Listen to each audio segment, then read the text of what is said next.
Hey, welcome back everyone. So in this video, I'm going to talk to you guys about an awesome program called CSPI. It's going to be the College Student Pre-Commissioning Initiative. Very unpopular. Not a lot of people know about this program. So this is like gold for that young, motivated gal or gentleman out there that wants to be an officer and you are in your prime and you just want to be in a leadership role.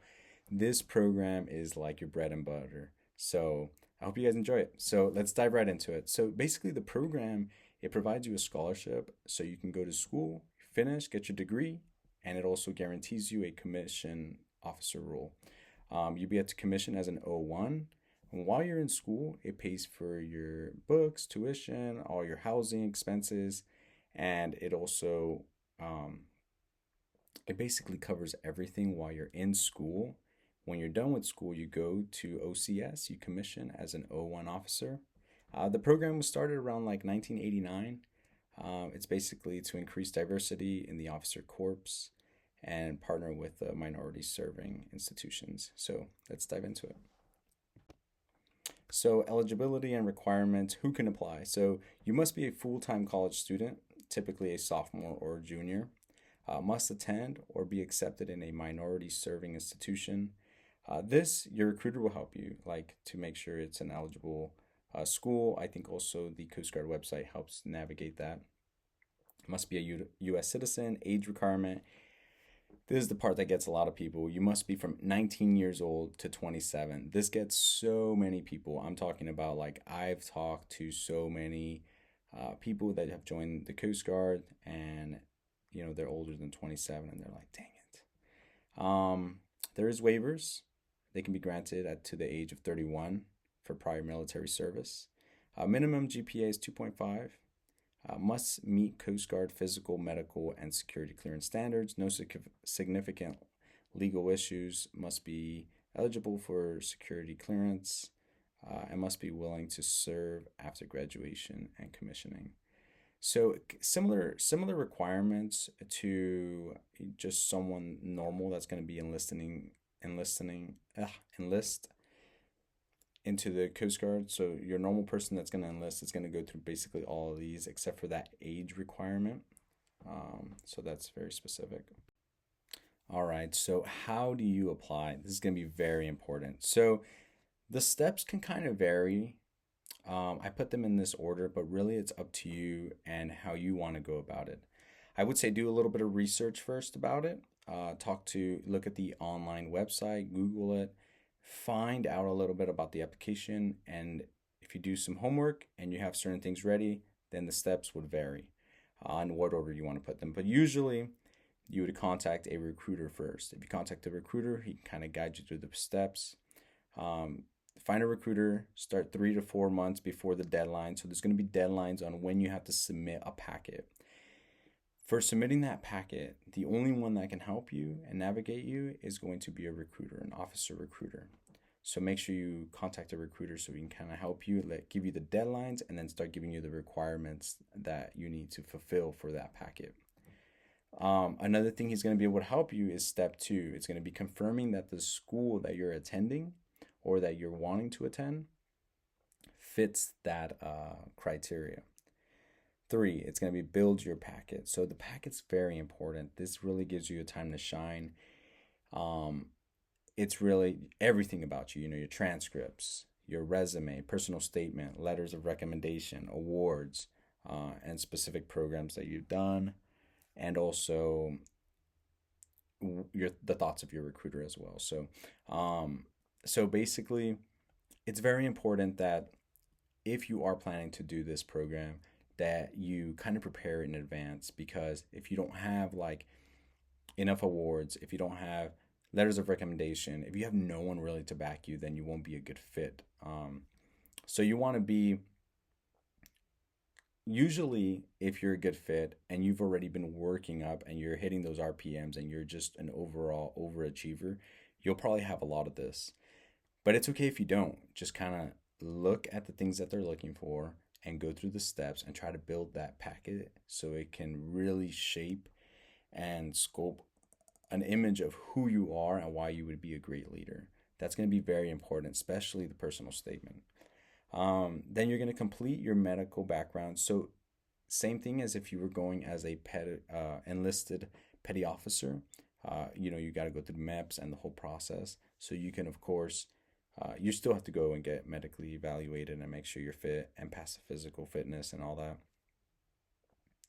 Then you're going to go through the interview and endorsements. So participate in required interviews, and your recruiter will help you with that. There will be some interviews, so make sure you're confident, make sure you're prepping for those interviews, and take it very seriously too. I would say it's a great opportunity. And then, of course, there's going to be submit before your panel window. So ask your recruiter, make sure that the dates are there and that they're correct, so you can put in the application in the right time frame. Because of course, there's an age limit. So of course, if you're 26 and you're almost hitting that 27 mark, you want to make sure you put in that packet as soon as possible. And then, if you are selected, of course, you're going to go to boot camp. You're gonna enlist as an E3, pay with benefits, and then you'll go to Cape May at the end of your sophomore year. So to do your boot camp training and so on. Okay, so CSPI benefits, active duty. So the benefits of joining the program are basically you enlist as an E3 seaman, and basically while you're in college, you're going to be an E3. So you're basically already in the military. You're going to earn pay as if you are in the military. So you're going to be getting about like 26 to 3200. And the cool thing is that you'll also be getting your BAH, your basic allowance for housing, and your BAS for food. So you're going to be receiving your normal pay and all this other extra money to be able to pay for your dorm or your apartment while you're going to school, which is really awesome. I didn't know that you can receive BAH, so there's a huge thing. Another thing is too that you're gonna also have TRICARE, benefits to be able to go to dental, vision, go see medical if you have any worries, or if you need to get anything taken care of. It's nice to know that in those 2 years while you're going to school, you have insurance. And then I guess the most important thing is it's a full scholarship, so everything's paid for. Tuition and all the fees, textbook, everything's covered for those 2 years. So that's pretty awesome. So then, for everyone who's like really interested in being an officer and you want to attend the Wilks program, which is going to be the flight program that they have for CSPI. This is basically anyone that's interested in the aviation world. So, what is Wi-Fi or Wi-Fi? It's a guaranteed Coast Guard flight school pathway for top performing CSPI students, designed to give future CSPI officers a direct route into aviation after commissioning. Who can apply? You must be accepted into the CSPI program. You must be eligible to commission through Officer Candidate School, OCS. You must meet aviation qualification, so your aviation selection test battery, selection 1 flight physical height. I didn't know they had this, but like a height kind of requirement here. So you have to be 5'2" or higher, I'm assuming. So 5'2" all the way to 6'5". And then vision standards, and then of course, all the training that you have to do if you're accepted into the Wilks program, which I think is so awesome. A lot of people seek this program. This is so cool. Like, if you get into this program, you basically made it. You're gonna be, you know, you're gonna be doing the missions. You're gonna be out there saving people. You're basically are the Coast Guard in a sense. This is like the dream of everyone. So if you're able to make it in this program, like, props to you. But if you do make it, then of course you're gonna go to Officer Candidate School in New London. It's gonna be 17 weeks. Then you'll go to initial flight screening, aviation pre-flight, and then your primary flight training and so on. But yeah, once you get in the program, you'll basically know the details. But this is such a great program if you want to look into it as well. So what happens after you graduate CSPI, right?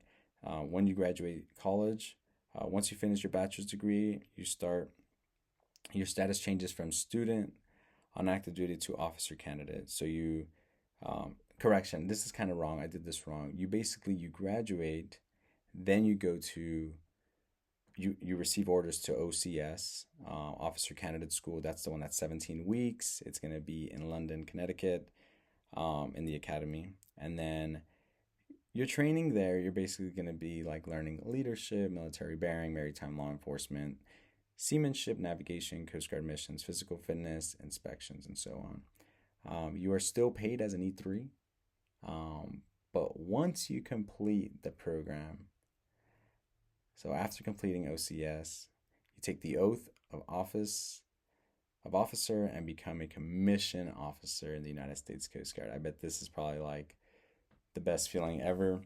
And from that moment, you rank up to 01 ensign, and then you start making great money. So this is where you begin earning about 4,500 to 6,000. It also depends on your BAH, where you're located, but it's such a great pay. What happens after that? So basically, so now you're in 01, right?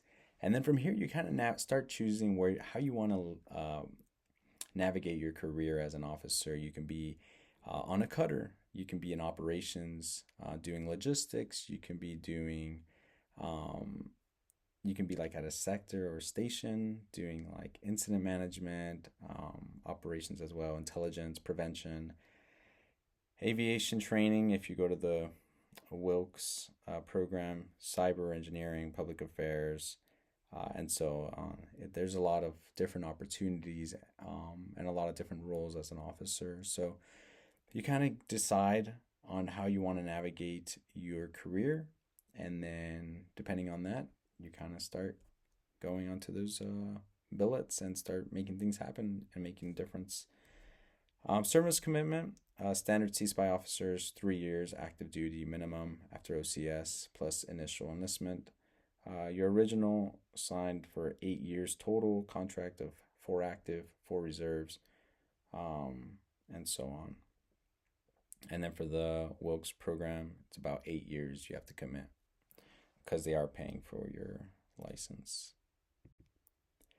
So already, this is kind of interesting too. So if you're already enlisted, or if you've gotten this far in the video and you're just like, man, this sounds like a lot, like I don't know if I want to just enlist, will I get the opportunity to do it? Yes. So if you're already enlisted, there's a way. There's people that go from enlisted, actually many people go from enlisted to the CSPI program, because usually like there's people that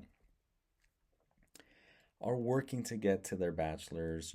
They meet their associates and they're getting ready to transfer, and once they're getting ready to transfer, they put in that packet, and they basically, if they get accepted to CSPI, then they go finish school and so on. So basically, long story short, if you're confused, if you want to start as like commissioned officer or if you want to start as enlisted petty officer, you can always enlist as a petty officer, and you can always apply for CSPI as long as you're within that age requirement and these few steps. So you want to notify your chain of command.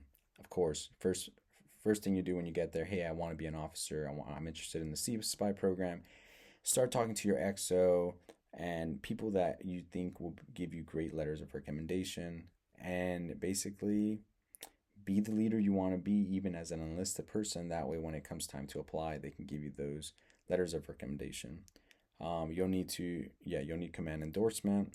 You must be in good standing. So, you must be doing your job, whatever rate you decide to go, do your job. And then you have to contact an officer programs recruiter. So even though you're in, you need to contact a recruiter. So a recruiter that helps with officer programs and everything like that. So make sure that you take note of that. So you will still have to work with the recruiter even though you're already enlisted. And yeah, they help you with all that paperwork. So let's go on to the next. All right. So random questions. Do you have to work while you're in school? Yes. So you will have to work. Usually it's about 4 to 8 hours a week. You're going to do miscellaneous work, probably in a recruiting office. You're going to be promoting events, Coast Guard events. Sometimes you'll wear a uniform and so on. So yes, you will work. What does your packet need when applying? Of course, you're going to need 3 letters of recommendation, up to 5 awards, and your personal narrative. This is very important. I met a guy that applied 10 times to CSPI program. He got accepted the 10th time. He told me his personal narrative was the most important thing he felt that helped him that last time. It was just very important. You have to really give it your all. Let them know why you want to be an officer and why you would be a good fit. It could take time, so start gathering early, of course. Yeah, if you're thinking about applying and this program seems like a good fit for you, start doing things early. That way, when you have to apply, you have a nice packet ready to go. Do CSPI students have to go to Coast Guard boot camp? Yes. So usually the summer between sophomore and junior year, you'll go to boot camp. What happens if you fail or drop out? In some cases, you'll just finish out your contract as an enlisted, E3, and then you'll kind of rank up or go back to your rate and do what you were doing and finish out your contract.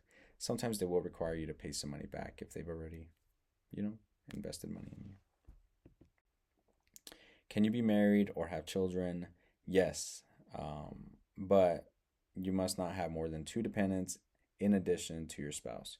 Your spouse is not counted as one of these dependents. All right, what do you have to do during the summer? So during the summer, so when I was an on-rate in Cutter Active, I would meet a lot of these officers. They're called officer trainees. So you'll see like an OT on their shoulder, so around their collar. And basically they're just an officer in training, and they'll go to your boat during the summer. So you'll get orders somewhere to a boat somewhere, and you'll get like qualifications done. You'll get like damage control, helm and lookout.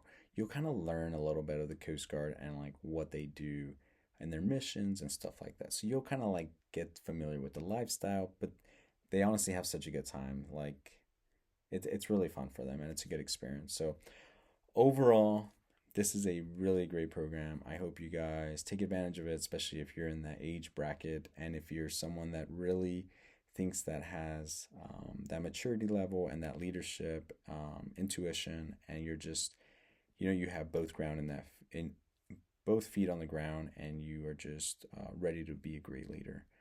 Take advantage of it, and other than that, that's it. I hope you guys liked the video. Give a thumbs up and subscribe, and thanks a lot for everything. Take care.